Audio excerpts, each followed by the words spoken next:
Ito ang medalyon ng Siete Arkangeles.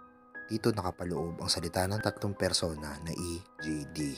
Maigi itong samahan ng pangalan ng pitong binyagang arkanghel na sila Miguel, Gabriel, Rafael, Uriel, Selchiel, Judiel at Barakiel. Sasabayan ito ng Salvame upang magkaroon ng kaligtasan sa lupa upang maligtas sa mga kapahamakan. Maigi rin itong gamitin ng mga manggagamot upang hindi sila mabalikan ng mga mangkukulam at mga masamang espiritu. Ito naman ang medalyon ng hindi binyagang Siete Arkangeles. Ang pitong nito ay pinapalooban ng Amalay, Alpacor, Amacor, Apalco, Alco, Arago, Asarage.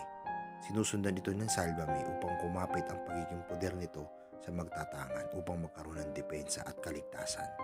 Ang mga medalyon na ito ay maiging ginagamit ng mga manggagamot at mga alagad ng batas upang magkaroon ng proteksyon.